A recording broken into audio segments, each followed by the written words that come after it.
जाता है कि हमारे वैदिक शास्त्रों में इस जीवन की प्रत्येक समस्या का समाधान है। ऐसी कोई भी वस्तु नहीं है जिसका वर्णन हमारे शास्त्रों में ना किया गया हो। ये बात हमारे ऋषि मुनियों की विद्वत्ता का प्रमाण देती है। लेकिन पांडुपुत्र भीम इस बात से शायद सहमत नहीं थे। उनको लग रहा था कि उनकी समस्या इतनी जटिल है कि उसका समाधान इन वैदिक ग्रंथों में भी नहीं हो सकता, और इसलिए इससे कैसे बचा जाए, यही सोचते हुए उन्होंने एक आश्रम में प्रवेश किया। और फिर उनका जीवन बदल गया। सिर्फ उनका ही नहीं, अपितु आने वाली संपूर्ण मनुष्य जाति का। किस प्रकार? चलिए देखते हैं और ध्यान से सुनते हैं आज की पांडव निर्जला एकादशी व्रत कथा।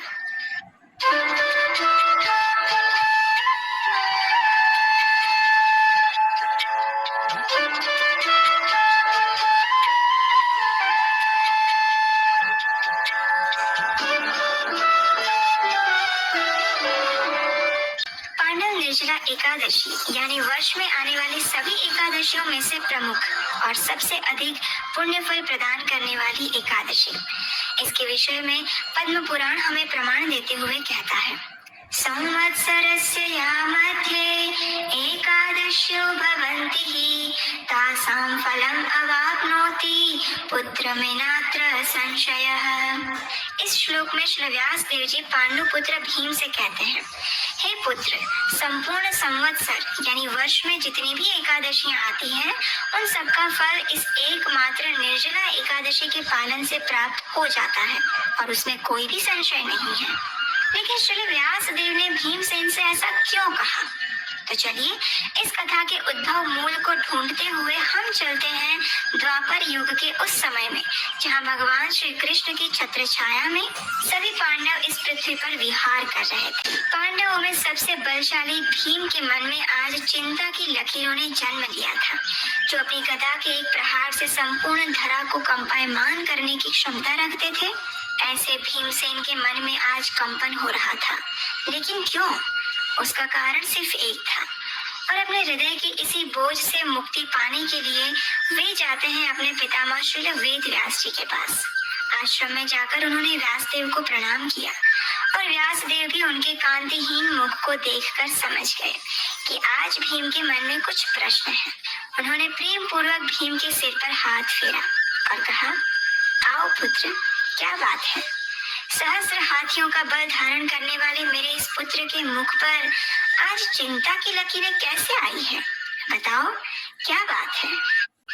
श्री व्यास देव के वात्सल्यपूर्ण वचनों को सुनकर भीमसेन बिखर गए।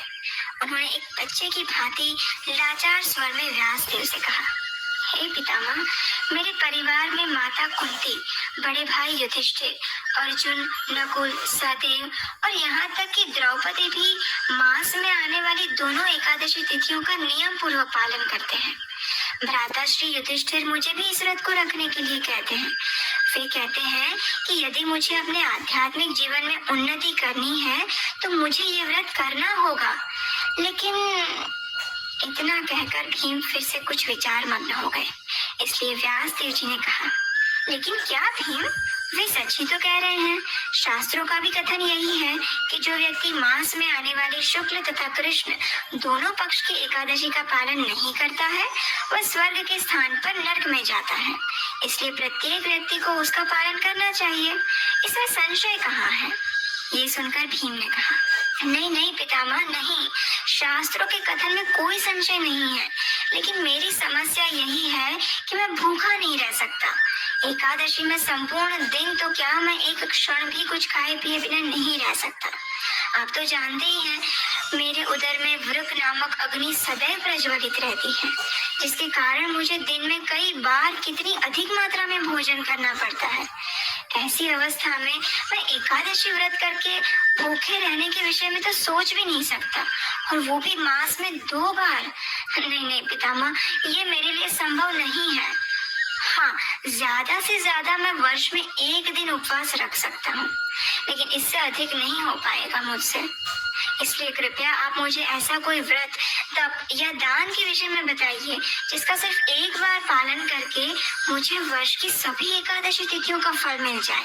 भीमसेन की बात सुनकर श्री व्यास देव अपने पुत्र की निर्दोषता पर हंसने लगे। उन्होंने कहा, हे पुत्र, तुम्हारी समस्या मैं समझ चुका हूँ, इसलिए अब ध्यान से सुनो। ज्येष्ठ मास के शुक्ल पक्ष में एक विशेष एकादशी तिथि आती है, जिसका नाम है निर्जला एकादशी। इस एकादशी का वर्ष में सिर्फ एक बार पालन करने से व्यक्ति को संपूर्ण वर्ष की सभी एकादशियों का भी फल मिल जाता है। इस एकादशी में अन्न के साथ साथ जल का भी त्याग करना होता है। जो व्यक्ति इसका पालन करता है, उसे एकादशी के सूर्योदय से लेकर द्वादशी के पारण समय तक जल की एक बूंद भी नहीं स्वीकार करनी होती। अब मैं तुम्हें इस एकादशी से प्राप्त पुण्य फल के विषय में बताता हूँ, सुनो। इस निर्जला एकादशी के पालन से सभी तीर्थों में स्नान करने का पुण्य फल मिलता है।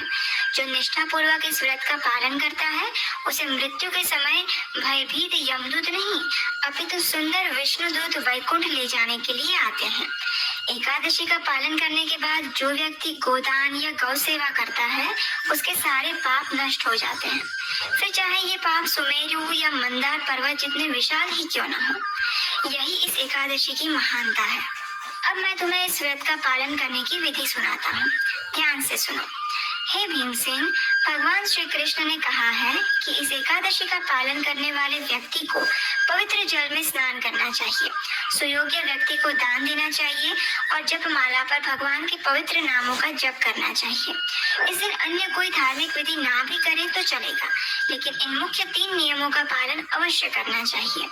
एकादशी के अगले दिन द्वादशी पर व्यक्ति को परम पुरुषोत्तम भगवान के त्रिविक्रम स्वरूप की जल, पुष्प, इत्र और दीपक से पूजा करनी चाहिए। उसके बाद भगवान से इस प्रकार प्रार्थना करनी चाहिए, हे ऋषिकेश, इंद्रियों के स्वामी, कृपया मुझे आपकी शुद्ध भक्ति का उपहार प्रदान करें। यद्यपि मैं इस जल से भरे पात्र से अधिक कुछ भी अर्पित करने के लायक नहीं हूँ, फिर भी आप मेरे ऊपर कृपालु हों। इतना कहकर उस जल के पात्र को किसी सुयोग्य ब्राह्मण को दान दे दें। और इस प्रकार श्री व्यास देव ने भीमसेन को निर्जला एकादशी व्रत की महिमा और व्रत विधि के विषय में ज्ञान दिया। जब सभी पांडवों ने निर्जला एकादशी की महिमा के विषय में सुना, तो उन सभी ने इस एकादशी का कठोरता पूर्वक और भक्ति भाव से पालन किया और तभी से इस एकादशी को भीमसेनी एकादशी या फिर पांडव निर्जला एकादशी के नाम से जाना जाता है। भगवान श्री कृष्ण ने कहा कि जो भी व्यक्ति इस निर्जला एकादशी के दिन भगवान के पवित्र नामों का जप करता है, पुण्य कार्य करता है, तीर्थ में स्नान करता है और वैदिक ग्रंथों का अध्ययन करता है, वह सब अक्षय हो जाता है और उससे अर्जित पुण्य फल का कभी नाश नहीं होता। तो ये थी पांडव निर्जला एकादशी व्रत की कथा। इस कथा का श्रवण और पठन करने से भी व्यक्ति के पूर्व जन्म के पाप क्षीण हो जाते हैं और भगवान के प्रति उनकी भक्ति में वृद्धि होती है। अगर आपने हमारे चैनल को सब्सक्राइब नहीं किया है तो चैनल को सब्सक्राइब करें, बेल आइकन पर प्रेस करें, जिससे हमारी आने वाली वीडियो का नोटिफिकेशन आपको मिलता रहे।